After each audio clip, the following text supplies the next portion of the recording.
So we are a team of researchers at the University of Exeter working on migration and sustainable futures. I'm Neil, Maria and Ricardo, and we work together with people all over the world. In Exeter, we are researching migration and mobility and its role in green and sustainable futures. What we find is that migration is important because it transforms people's lives. It is why everyone keeps moving around the world. It's literally why people move out of poverty around the world. And it's also important because it's shown to be an effective adaptation to environmental change and to climate change in particular. So the ability to move and the right to move is clearly central to the ideas of climate justice and the ideas of green and sustainable futures. So our agenda is for a mobile world and for a mobile world to contribute to the impetus towards sustainability. Migration brings benefits for the people who move, for the places where they go to, and for the places where they move from. This is true all over the world, in the past and in the present. In fact, migration can be a real pathway out of poverty. My research on migration of young people shows that under certain circumstances, migration can lead to major improvements on young people's human capital in places like Peru.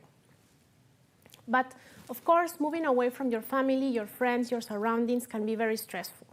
This is why we are looking also at mental health outcomes and how migration can affect them. In particular, we're looking at migrants in Bangladesh, those that moved from rural areas to cities, and how when they were discriminated against, they were much more likely to show symptoms of depression and anxiety. But migration is also great for places where people move to. Although this is a bit more contentious in the public discourse, the evidence shows that migration is good for the economy. It increases aggregate output. But how does migration affect overall sustainability? We are looking in our current research at how both internal and international migration affect not only the economic dimension of sustainability, but also at the social and environmental dimensions.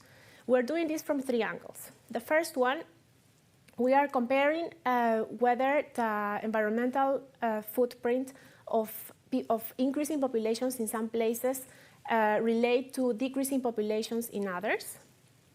Second, we are looking at how sustainable migrants' lifestyles are once they move to a particular city or to a country, and whether they converge to what the locals do. So, for example, a migrant that comes from Ghana to the Netherlands can become quite fast like a Dutch person in terms of their environmental footprint. However, they also bring new ideas and new notions of community and sustainability. A large elephant in the room is whether climate change will disrupt everything we know about migration. Essentially, will migration become a dominant form of adaptation to future impacts of climate change? Migration is, of course, a response to things going wrong, from drought to flood to wildfire. But there are two big questions. Does climate change affect whether people move and where they move to? To answer these questions, we talked to people about their perceptions on environmental degradation and its impact on their livelihoods. We talked to people, both residents and migrants, in low-lying coastal areas of Ghana, Bangladesh, and India. Those people face drought, flood, coastal erosion, and a range of other environmental stresses every year. Our findings are surprising and worrying. For people living with climate change in those places, long-term environmental decline, such as drought, affect their decision on whether to migrate more than short-term events such as floods. This brings about implications for population movement in areas subject to current and future environmental degradation. Climate change reduces the choice and opportunity of populations to move to places where they wish to such as large urban cities or urban spaces, to improve their economic security. So what happens to people when they move to cities? How does that affect the overall sustainability of the places that they move to and the options for building safe and resilient cities? We have addressed this in our research by doing what is called action research. That is, we try to bring about some change, in this case in cities, and then to see whether or not, and to research it from the inside out, to tell whether or not that has produced a sustainable, more sustainable future. We worked with colleagues in Bangladesh, in the port city of Chittagong, and we brought a group of migrants together with the city planners, and they entered a dialogue in trying to find new ways to bring the migrants' perspectives to planning in the city.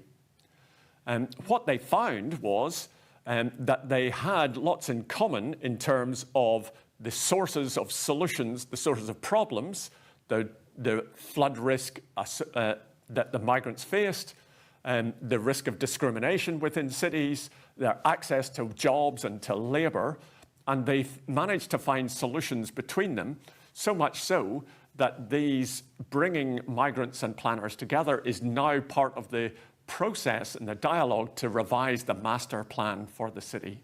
So our agenda for green and resilient futures are as follows.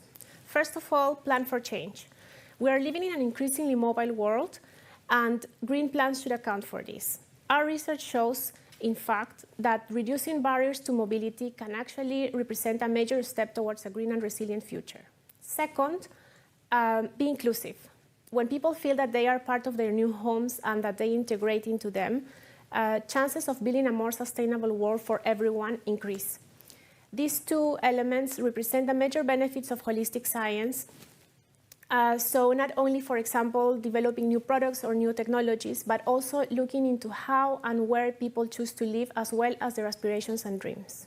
Thank you for engaging with this. If you want to know more, come and talk to us at the University of Exeter.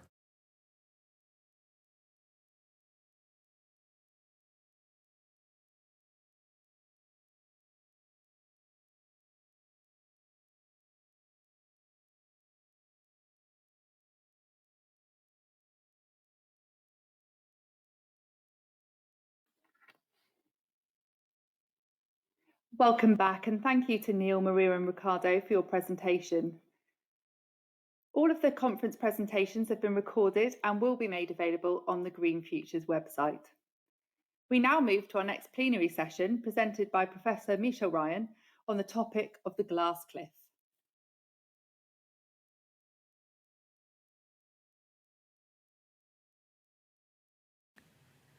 Hi, I'm Michelle Ryan. I'm a professor of social and organisational psychology. What I'd like to talk to you today is sort of moving a little bit beyond environmental sustainability to look at a broader challenge, or another challenge that we have within society, which is looking at gender inequality. And I think if you're to address one challenge, it's often good to look at how we might address numbers of challenges simultaneously. I'm going to talk to you about my work on the glass cliff, which really looks at what happens when women break through the glass ceiling. So we know the glass ceiling is this idea that women can't get beyond a certain point within their careers. What the glass cliff does is look at when they break through and what types of positions they take on. I'd really like to start this talk where the research started. So it's almost 20 years ago, 18 years ago that this research started, and it started with this newspaper article. So this was a newspaper article that was on the front page of the business section of the Times. And when you look at it, you think it's going to be a rather positive, upbeat story of women breaking through the glass ceiling. So there she is in her suit with her sledgehammer, says smashing the glass ceiling at the top. But when you read the story, it's not so positive and upbeat at all. So here's a quote from the story that says, "So much for smashing the glass ceiling and using their unique skills to enhance the performance of Britain's biggest companies. The triumphant march of women into the country's boardrooms has instead wreaked havoc on company performance." So what they're saying here is that women are breaking through the glass ceiling, but when they do, they wreak havoc. So what do they mean by wreaking havoc?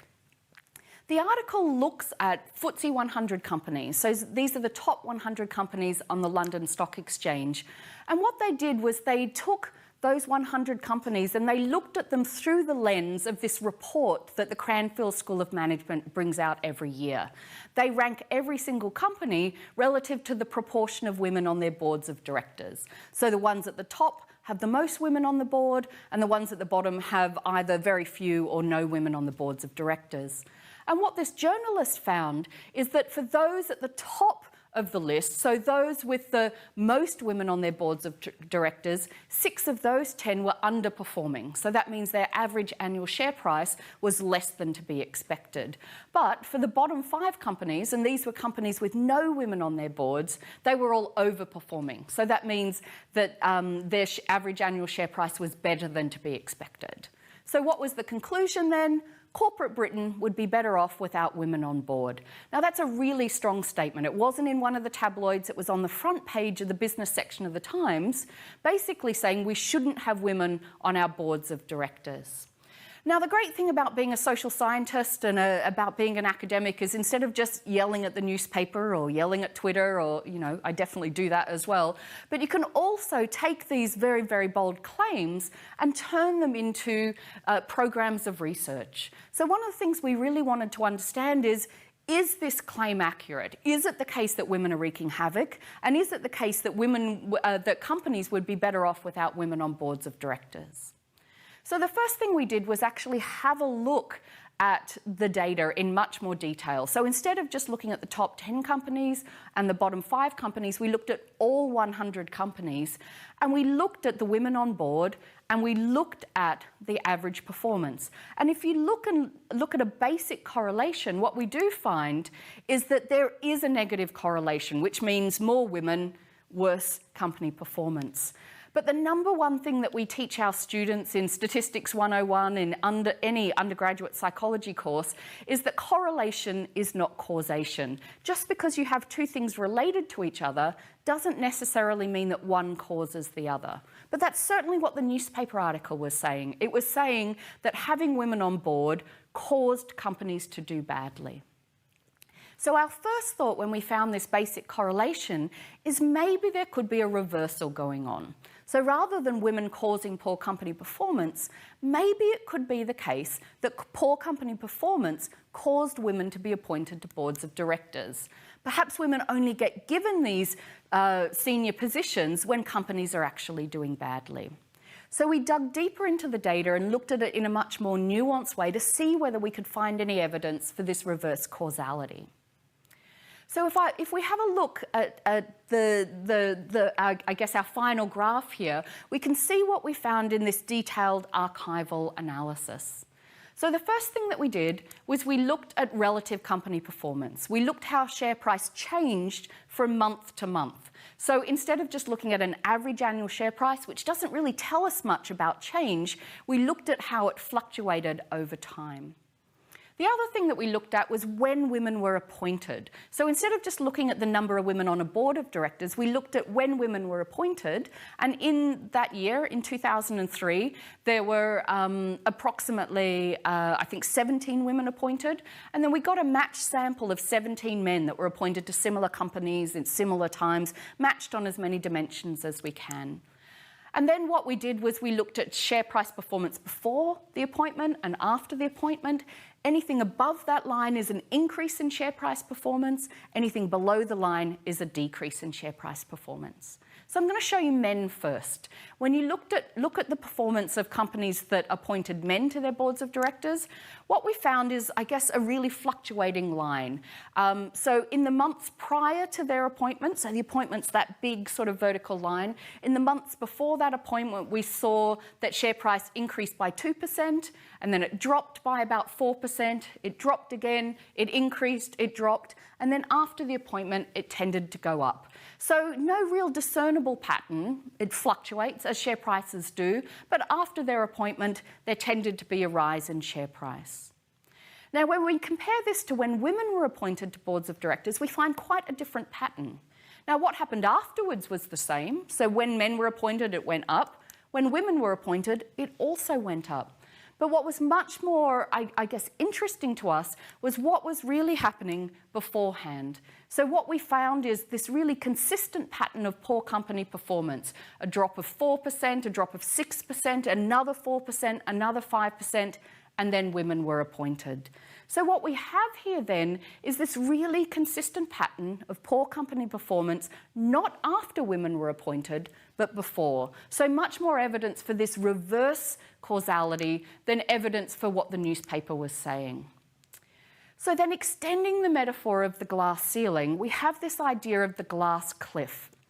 We argue that women are more likely to be in these risky, precarious leadership positions because they're more likely to be appointed when things are difficult, when things are in crisis. In this situation, when share price is dropping, dropping, and dropping.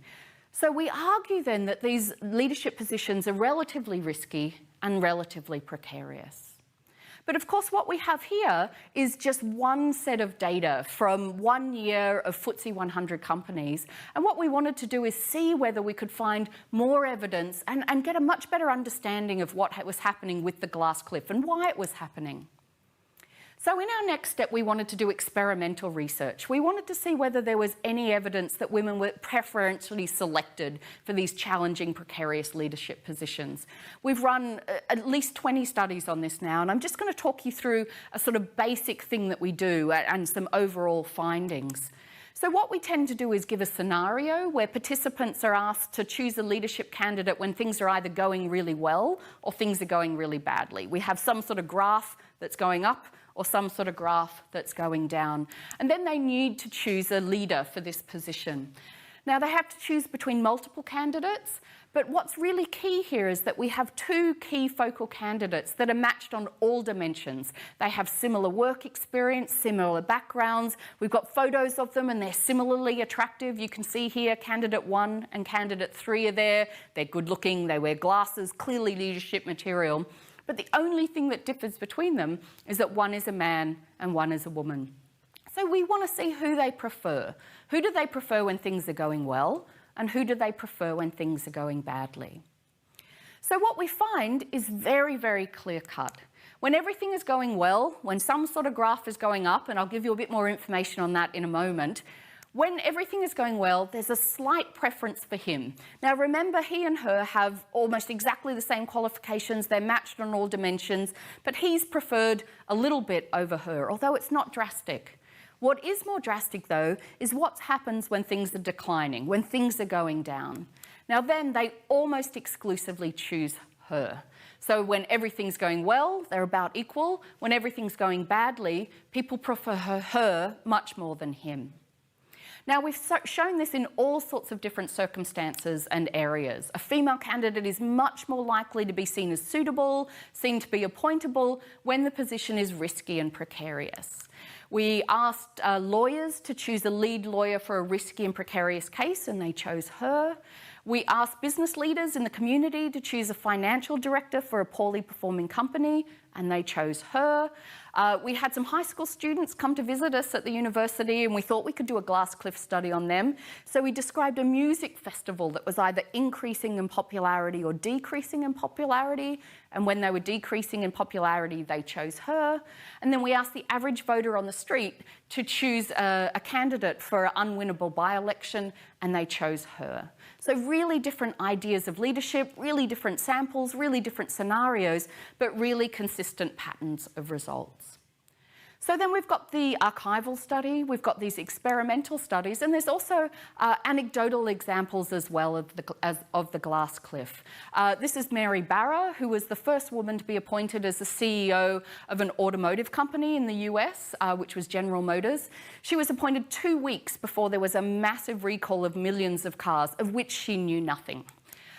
This is Christine Lagarde, who was appointed to the head of the IMF just before, during a lot of crisis there. This is an interview with Trevor Noah, and the two of them laughed together about how she was on a glass cliff.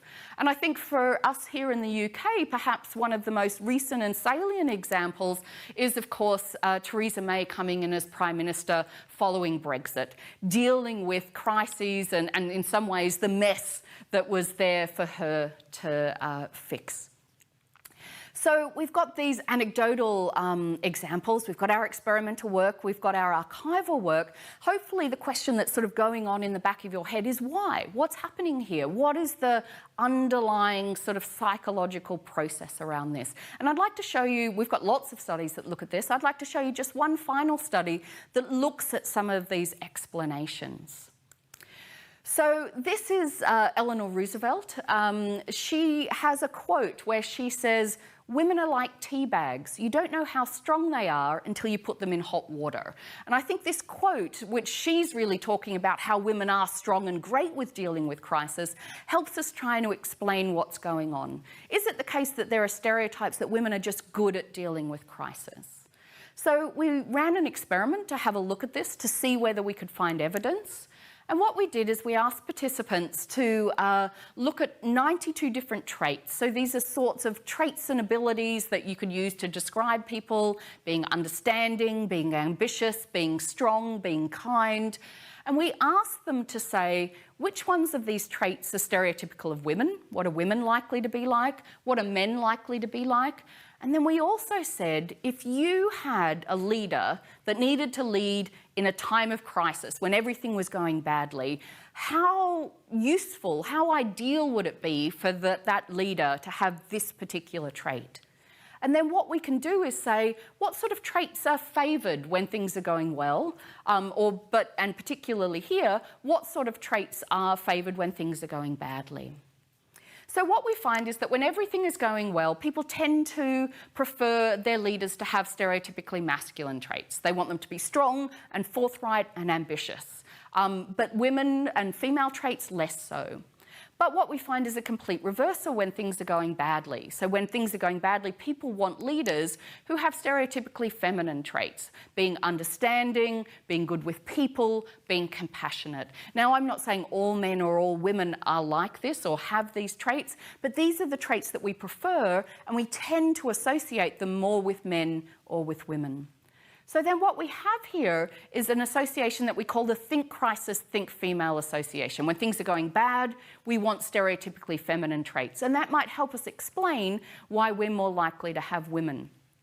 Now, that could be a really positive explanation. We think women are great in crisis, so we give them leadership positions, but I'm not sure it's quite as straightforward as that.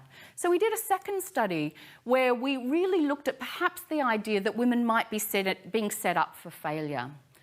So we did another study where we had a poorly performing company, and what we did was describe a number of different things that a leader could do when they came in.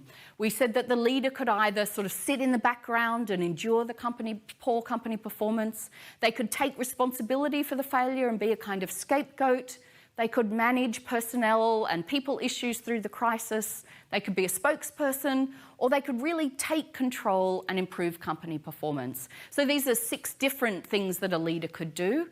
Then we asked people to say, how desirable are 12 different traits? 6 of them were stereotypically masculine, 6 of them were stereotypically feminine. And what we found was really interesting. So when the leader had to come in and either just sit there and do nothing, be a scapegoat, or more positively manage people and personnel issues, then the stereotypically feminine traits were seen as much more desirable. We saw this Think Crisis, Think Female association. But when the leader had to come in and be much more active, to be a spokesperson or actually turn things around, we no longer find this association. So the masculine traits really come up here. So if we could go back to that Eleanor Roosevelt quote of women being like tea bags, so is it that they're strong and deal with crisis? I'm not sure necessarily that women want to be scapegoats or just sit there and endure the company performance. And I'm not sure they want to be dumped in hot water again and again and again. So then just to wrap it up with some conclusions then from this line of research. I hope what this line of research shows is that when we think about gender equality and when we think about equal opportunity, it's not just about the number of women that are in leadership positions, but it's also about the nature of the leadership positions that they occupy.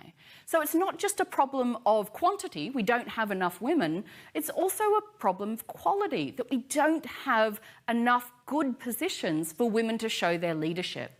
Now, this is quite problematic because it might actually reinforce gender stereotypes if we're putting women in these leadership leadership positions that are risky and precarious. So if women are at a greater risk of failing, if they're dealing with crisis all the time, that might really reinforce the idea that women just aren't good at leadership.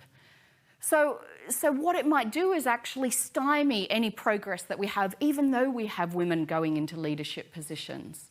So really then what we need to do is not just make sure we're appointing women to leadership positions, but we're giving them good quality leadership positions where they can shine. Okay, thanks very much.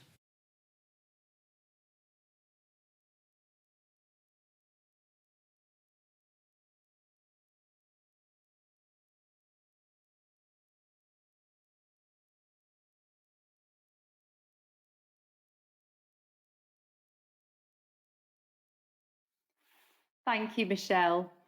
Before we start our final special interest breakout sessions, I would like to introduce our final plenary session for today's event.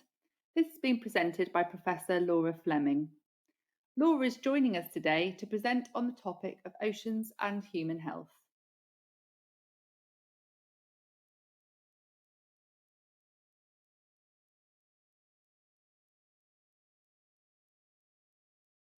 Good day. Thank you so much for this opportunity to talk about one of my favorite areas of research, training, and exploration, ocean or oceans and human health. My name is Laura Fleming. I'm the director and a professor of the European Centre of Environment and Human Health at the University of Exeter Medical School in Truro, Cornwall.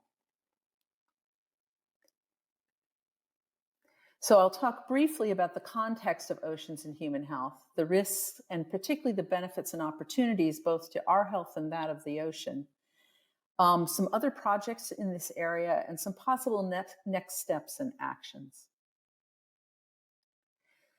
Many of you know about Rockstrom and others' planetary boundaries. And what they're showing is that as human beings, we have impacted on the resources of our natural environment to the extent where we have gone beyond these planetary boundaries.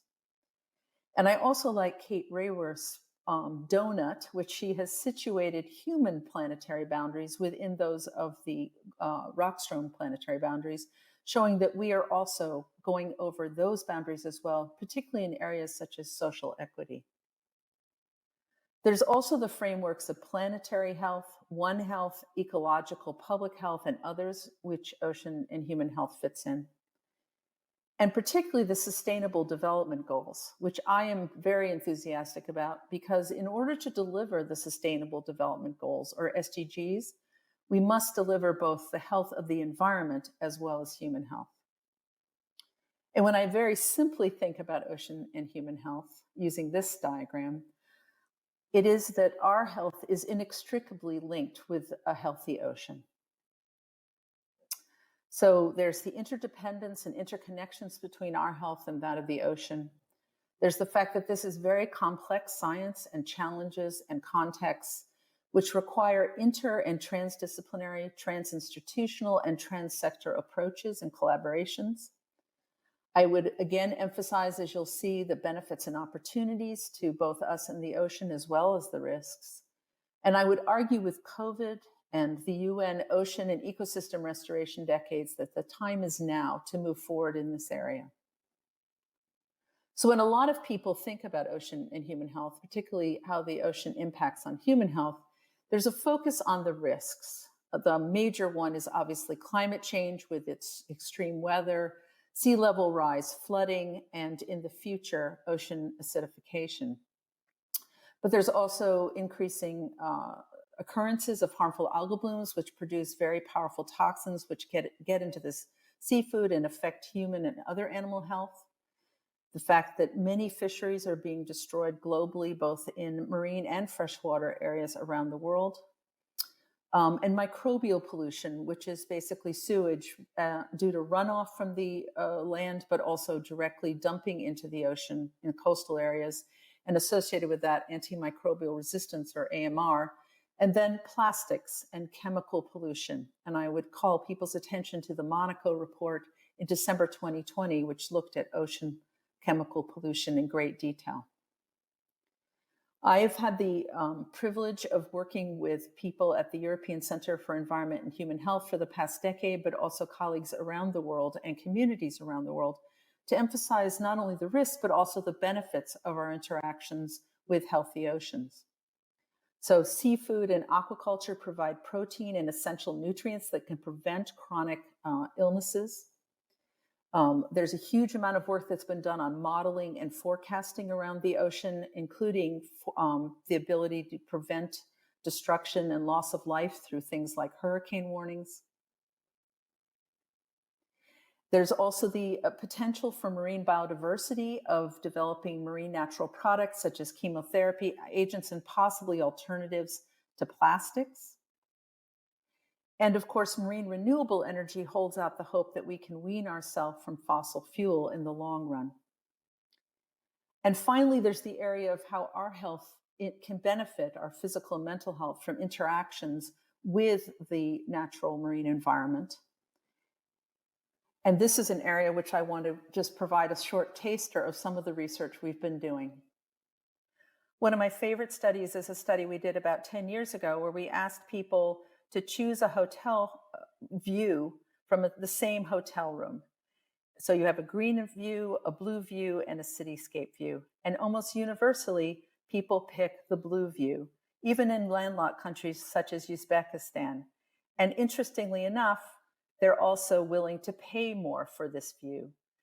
And I would argue now, thanks to the pandemic, that people are willing to pay even more for it. And we did research with our colleague Sarai Posa with an online study with over 9 countries participating. And we asked people about their physical and visual contact with blue and green environments during lockdown because of the pandemic. And then we asked them about their mental health. And the more physical and even visual contact of view that they had with blue and green environments, the better they reported their mental health. We've also done big data studies, for example, using census data from the UK. And what we looked at was self-reported health, a very strong variable that can be used around the world, and people's residence in terms of how close it was to the coast or not. And even taking into account things like income and education, the closer people were to the coast, the better they reported their self-reported health. And interestingly enough, this pattern was maintained with moving to the coast or moving away.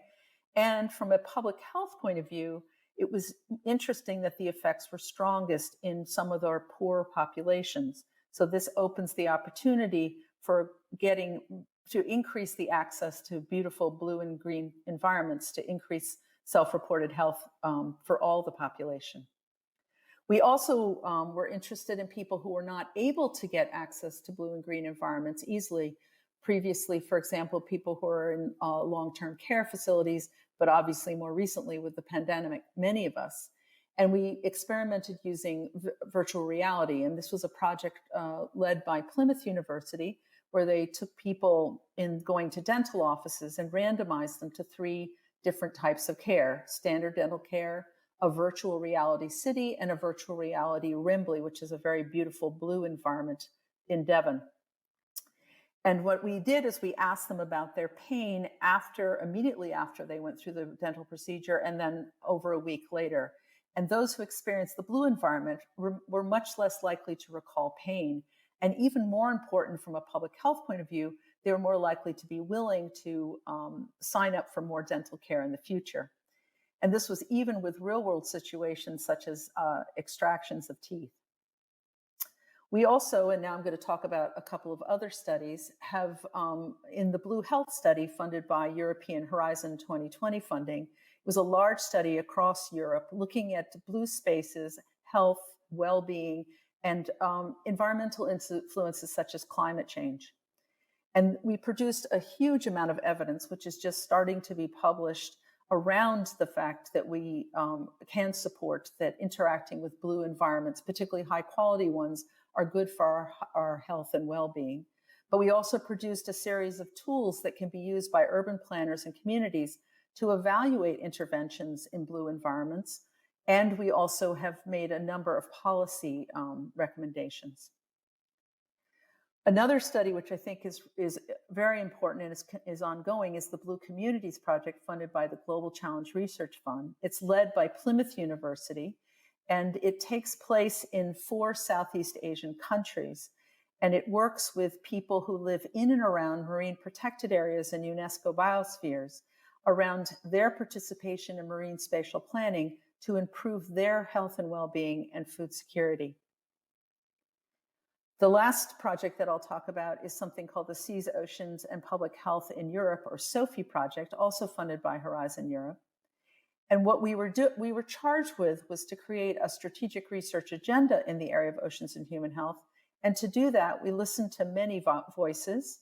In particular, I'll flag that we spoke with the medical and public health communities, because these people have not been at the table in general around environment and human health, particularly around the health of the ocean. And we fed all of this, plus a huge amount of other evidence, into our strategic research agenda.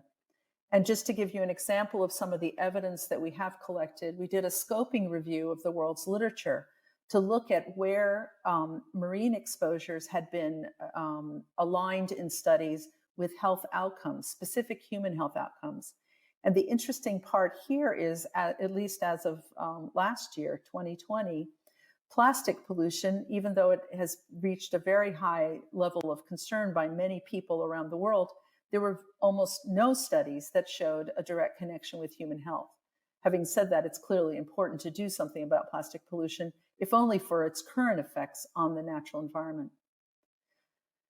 In terms of the strategic research agenda, we identify 3 areas where we think there can be research and training involving both public health, medical, and marine and environmental science people and the communities that are affected.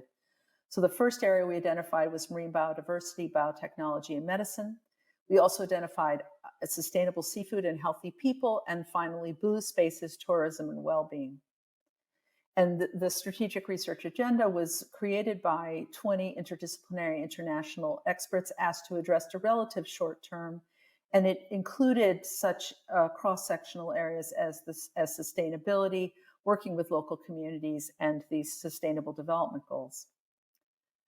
I'm now going to shift over to a different area, which is what do we do now with all this information? And I think one of the biggest challenges for those of us who work in the area of environment and human health, particularly oceans and human health, is how do we encourage and make the case to people to care? And I'll give you my first example, and is from Spain. This is a map of Spain, and in particular, the small town of Rosas, which is on the Mediterranean in the province of Catalonia. And it shares a peninsula with a marine protected area called Cap de Creus. And Dr. Josep Lloret and his colleagues and fellow townspeople, since he grew up in that area, have made a unique collaboration in terms of a chair of ocean and human health. It is supported by the local university, the University of Girona, the town of Rosas, the marine protected area, the local fisheries cooperative, healthcare providers, et cetera, et cetera. And what people are trying to do using the chair is to explore how can they live sustainably in an economy that depends on tourism and fisheries on the Mediterranean going forward. I also want to draw your attention to the Blue Climate Initiatives. It's a very large initiative which is looking to try to solve climate change in the ocean. They've already given out climate or community awards for ocean-related climate solutions, and their vision is that of a network of blue communities around the world sharing training, resources, intelligence, and serving as locations where people can learn to live sustainably locally in harmony with their marine environment. And I would be remiss if I didn't mention the fact that the youth has been incredible force in terms of climate change and now is moving towards particularly focusing on the ocean. I'm a physician and epidemiologist, and I'm very interested in the impact of healthcare. And recently I was approached by 2 physicians from the National Health Service, NHS, of the UK. And they pointed out to me there's an incredible impact from healthcare, the delivery of healthcare across many sectors on the natural environment, particularly the ocean.